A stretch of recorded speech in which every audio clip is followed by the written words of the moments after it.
They have an audience, and people who have an audience ought to be heard. Perhaps it's my fault that I don't appreciate them. Welcome to WatchMojo.com, and today we're taking a look at the history of Pink Floyd. Floating down, the sound resounds around the icy waters underground. Rock band Pink Floyd formed in London, England in 1965. After undergoing several lineup changes, they began playing clubs around the city and recorded a demo. By 1967, singer-guitarist Syd Barrett, bassist Roger Waters, keyboard player Rick Wright, and drummer Nick Mason were signed to EMI.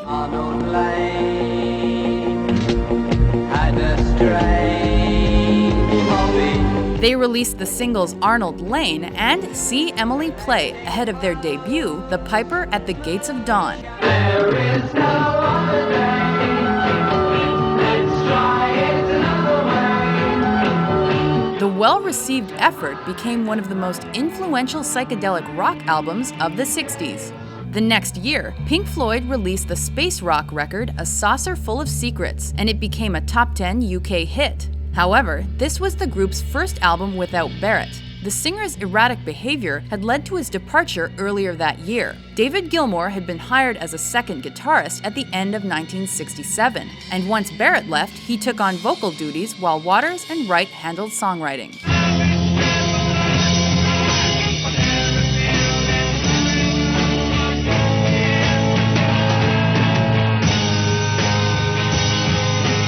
The band then contributed to the scores for a number of movies, including the 1969 film More.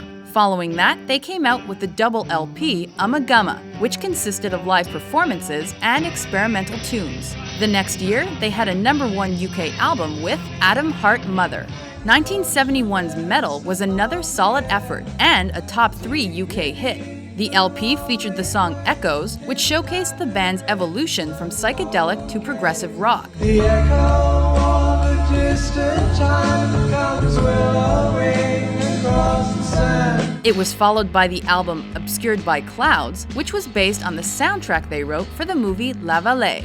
1973 was the year Pink Floyd released The Dark Side of the Moon. Waters was the primary songwriter on the experimental concept album, which touched upon social and philosophical issues. The progressive rock opus went to #1 in the US and generated the top 20 single, Money. You got caviar for stop daydream, think about me, a football team. It has since become one of the world's best-selling albums and is often considered one of the best rock albums in history. Up next was 1975's Wish You Were Here. The album featured synthesizers and special audio effects and ended up topping the UK charts. 2 years later, the band released the commercially successful concept album, Animals. Despite financial troubles and the departure of Wright, Pink Floyd managed to release one of their best-selling efforts in 1979, a rock opera entitled The Wall. This concept album focused on the alienated character of Pink.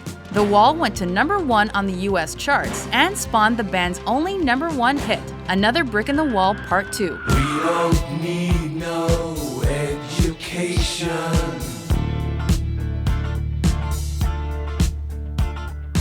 We don't need no thought control. They supported the record with The Wall Tour, and this concert series built on the LP's theatrical style with animations and puppets. A musical film entitled Pink Floyd The Wall was released in 1982. I have become comfortably numb. Amid mounting tensions, Pink Floyd came out with The Final Cut in 1983. This #1 record was credited entirely to Waters and received mixed reviews. The members of Pink Floyd then pursued solo projects, and finally, Waters left the band. However, A Momentary Lapse of Reason was released in 1987, and it featured contributions from Wright. Gotta keep my eyes from the circling sky. Tongue-tied and twisted, just an earthbound misfit. The album went to #3 in both the US and the UK, despite legal issues surrounding the use of the Pink Floyd name. Pink Floyd's last album was 1994's The Division Bell. The grass was greener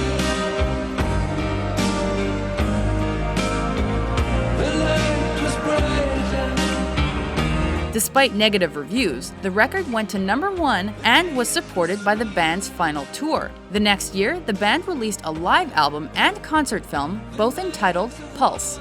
The members of Pink Floyd have reunited occasionally, but have mostly concentrated on solo projects. One of their most notable performances was at the Live 8 benefit concert, where Waters played with Gilmour, Wright, and Mason for the first time in over 2 decades. Barrett died in 2006, while Wright passed away 2 years later. In 2011, a campaign called Why Pink Floyd was launched to reissue remastered versions of Pink Floyd's discography, and a greatest hits compilation called A Foot in the Door was also released. With their philosophical lyrics, willingness to experiment in the studio, and extravagant live performances, it is no wonder that Pink Floyd became one of the most successful rock bands of their time.